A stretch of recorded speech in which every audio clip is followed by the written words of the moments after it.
But first, this week, a new exhibition at the Hayward claims to bring together the world's funniest art under one roof. Karl Pilkington went along to see if it could raise a laugh.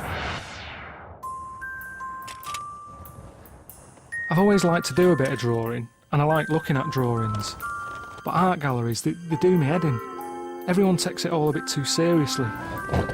There's a bit of me that doesn't like modern art because a lot of it seems pointless to me. It doesn't make sense, and it's not the sort of stuff I'd want in my house. But I think part of that is because I live in a small flat anyway, so not a lot of modern art won't fit in it. The Hayward Gallery's got this new exhibition on that's called Laughing in a Foreign Language. I'm a bit worried though, because you know when people say something's going to be funny, it never is it? Anyway, I'm off to look around with the curator. She's called Mammy. I want to find out whether art can ever be funny. We brought together 30 artists from 20 different countries, trying to see how humour works in contemporary art context. You've had to laugh at this for it to get in here. I laughed so much on some of these works, first time I saw the work. But is anyone else laughing, or is it just you on your own laughing? No, other people are laughing as well. Are they? Yeah. Right. Yeah. Because you don't normally get laughter in a gallery, do you? Yes. That's one of my ideas, that I didn't want the contemporary arts to be always complex and serious. Yeah. That means the clown is not wearing the shoes. I'm in the third room already, and I'm still not laughing. But she's loving it. It's all a bit awkward. That's what I think art is. It's stuff that you'd be happy having in your lounge. I see. No, I think that the art gallery, this is a place to experience something extraordinary.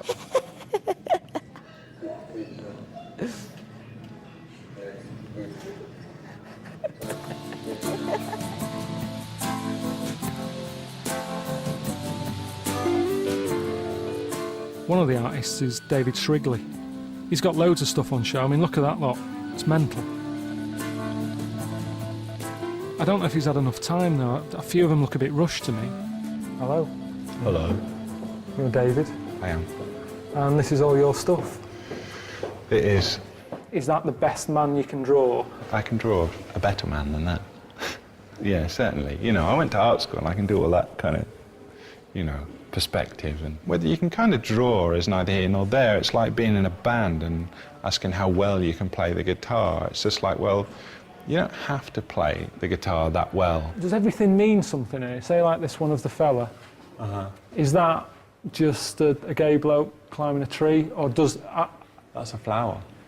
All right, a flower. Yeah. It's either a big flower or a small gay guy. Homosexual. And is that it? Is that all I'm meant to get from that? There's no hidden... Well, there's no reference point to classic literature or anything like that, if that's what you mean. Yeah, that's what I meant. He just happens to be a homosexual. Yeah, and he's climbing a tree. There's no problem there. Oh, it's a flower. A flower. And do you think how will you move it on? Because that's well, that's what artists do, innit? They like to step it up a gear. Would you ever think about, I don't know, colouring them in? David had two big walls to himself, which seemed a bit unfair to me when Nedko, another artist, had come all the way from Bulgaria and he'd just been stuck in a stairwell. They've not even given him any paper. He just draws on the walls and sort of uses the shadows to help tell little stories.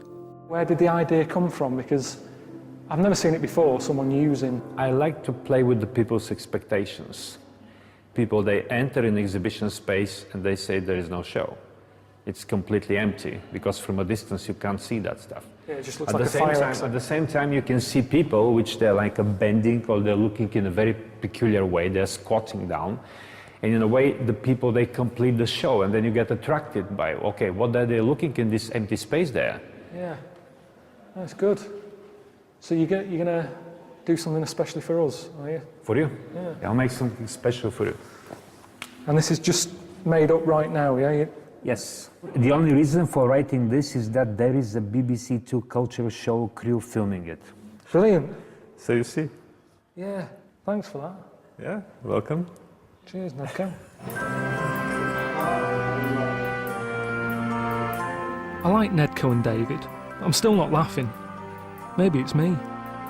I need something to get me in the mood. Luckily, the Hayward have laid on some workshops, so I thought I'd give laughing yoga a go.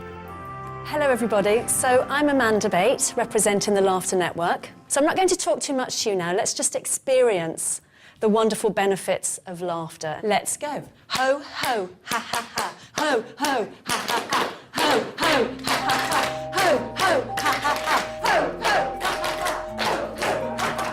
So what's the idea then? I mean, is the idea that people come and see you first, have a good laugh, then go and see this art? Or do they see the art and go, that wasn't that funny, come here and have a good laugh? Well, I think there'll be a lot of laughter at the Hayward Gallery for the exhibition. Really? People can come to us at any point, so tap into some dynamic laughter and move it around your body and release all of your stress. And then go to the exhibition, or the other way around. I think either will work well.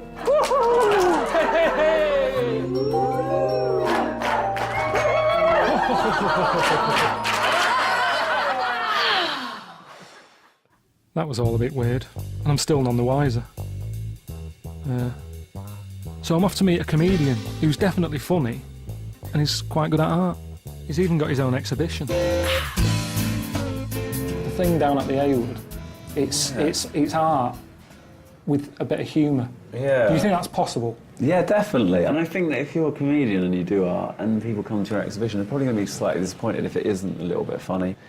I don't know. I try to get really little simple things that are funny. Like I have a painting over there that's called No Yes, and I just like the fact that the two freakish sort of shapes are arguing with each other. And I just thought No Yes is the simplest way to express an argument. And it just because it's coming out of their faces, it looks quite funny. See, that's quite clever though, isn't it? It's not just daft, there's a lot of thought gone into that, isn't there? Well, I always think that, like, with weird stuff and surreal stuff and nonsense stuff, people think it's just sort of random, but then actually, you know, there's always quite a lot of thought that goes into stuff. Even with the bush, you know, we don't just go in and go, let's make a man out of potato skins. We don't really do that, do you know what I mean? Although that is quite funny. But it's 'cause I've had a lot of practice. That was a bad example.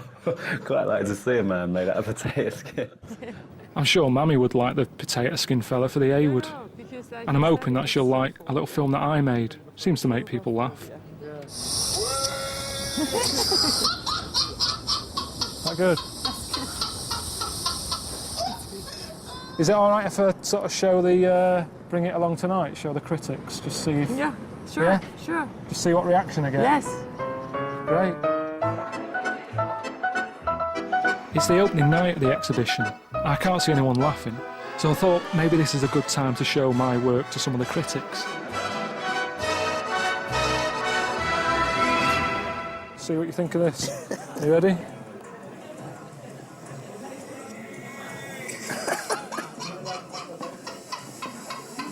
Is that the sort of thing you could have on an exhibition like this? No, not really. Why? There's too much laughing in it. You experiencing misfortune is quite funny.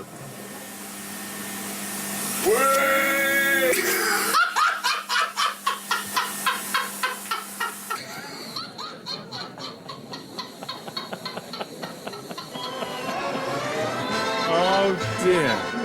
That is the first laugh I've had in this show. So I congratulate you.